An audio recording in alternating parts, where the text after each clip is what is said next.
honnêtement, les matchs qu'on a vus là, c'était pas mal. C'était pas mal.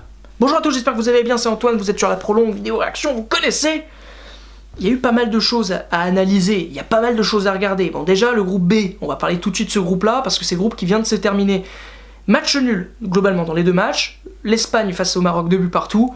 Le Portugal face à l'Iran, 1 but partout. L'Espagne est première. Le Portugal est deuxième. Ils sont qualifiés, c'est super, mais il y a beaucoup de défauts. Il y a beaucoup de problèmes. On va en parler. L'Espagne, ils jouent bien. Ils marquent des beaux buts. Ça va vite. C'est technique. Mais qu'est-ce qu'ils sont nuls en défense? J'ai rarement vu ça. Moi, je me plaignais un peu. On peut se plaindre en France parce que des fois, Umtiti fait des cagades et des fois, Varane, il est pas très patron. Et bah, Ramos piqué ce soir face au Maroc, la grande attaque du Maroc. Ils ont performé, 2 buts, dont 1 sur coup de pied arrêté où il n'y a pas de marquage. Enfin, franchement, c'est bien. C'est une belle équipe pour être champion du monde, ça. Non, l'Espagne a évidemment les qualités pour, mais ils sont pas prêts, enfin, ils sont pas pour l'instant. Et ils font un début de mondial assez moyen. Terminer à 5 points quand tu t'appelles l'Espagne, c'est quand même pas flamboyant. Heureusement que ton adversaire principal du groupe, c'était le Portugal. Ah oui, parce que le Portugal, c'est pas beaucoup mieux. Le Portugal, ils ont fait match nul, donc ce soir face à l'Iran, mais il y a rien. Il y a rien du tout. Il y a une frappe extérieure pied droit de Quaresma en dehors de la surface dans la lucarne.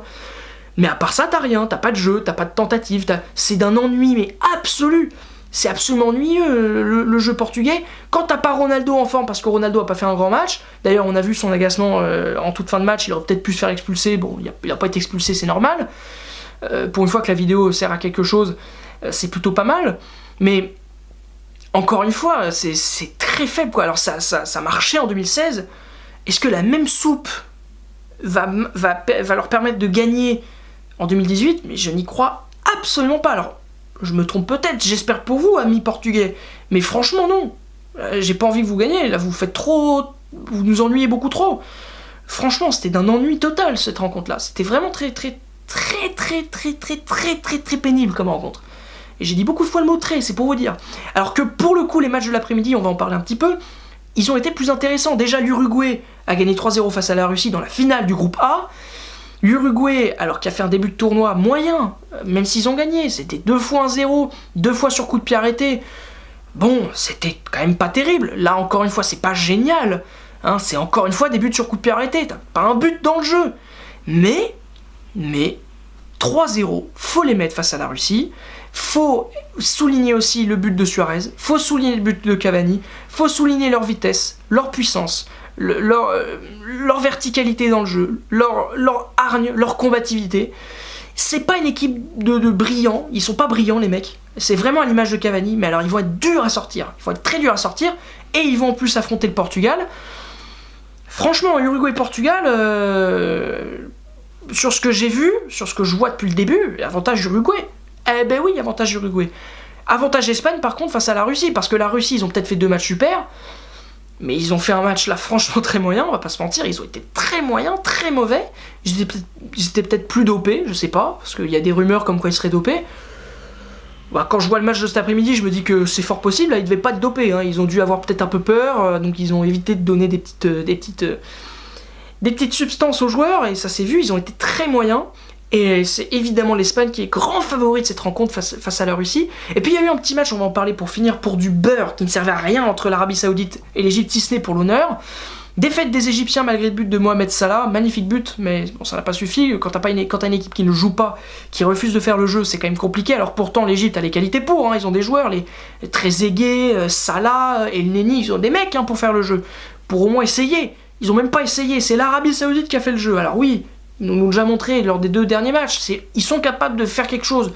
Et quand il s'agit d'aller vers les 30 derniers mètres adverses, généralement c'est pas si mal du tout.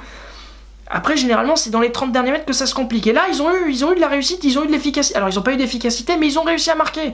Ils ont eu un penalty un peu limite, on va pas se mentir, mais bon, penalty quand même. Alors, de toute façon, ils en avaient eu un premier qu'ils ont raté, parce que le plus vieux joueur de la Coupe du Monde maintenant, le gardien égyptien, a réussi à le sortir. Ils ont eu plein d'occasions, ils ont eu beaucoup d'opportunités pour marquer. Ils ont marqué finalement ce but en toute fin de rencontre, c'est mérité. Bravo l'Arabie Saoudite, même si je suis pas forcément fan de ce pays dans l'ensemble, qui est pas forcément le pays le plus ouvert, on va pas se mentir, et j'étais plus pour l'Égypte à ce niveau-là. Au niveau foot, il n'y a aucun scandale, c'est évidemment l'Arabie Saoudite qui méritait de gagner ce match-là, pour l'honneur. Merci beaucoup d'avoir regardé cette petite vidéo sur la prolonge, j'espère qu'elle vous aura plu. Dites-moi dans les commentaires, j'ai une petite question, si vous êtes assez satisfait de l'arbitrage vidéo à l'issue de cette journée, parce que moi non.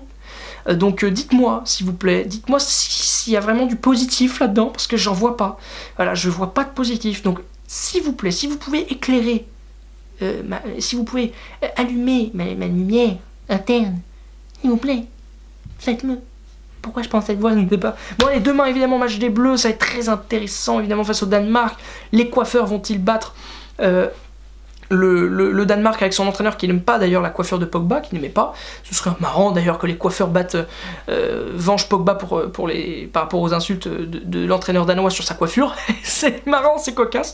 Et puis évidemment les matchs du groupe D demain, beaucoup de suspense. Qui va être l'adversaire de la France en 8e de finale? Beaucoup d'attentes. Merci beaucoup d'avoir regardé cette vidéo.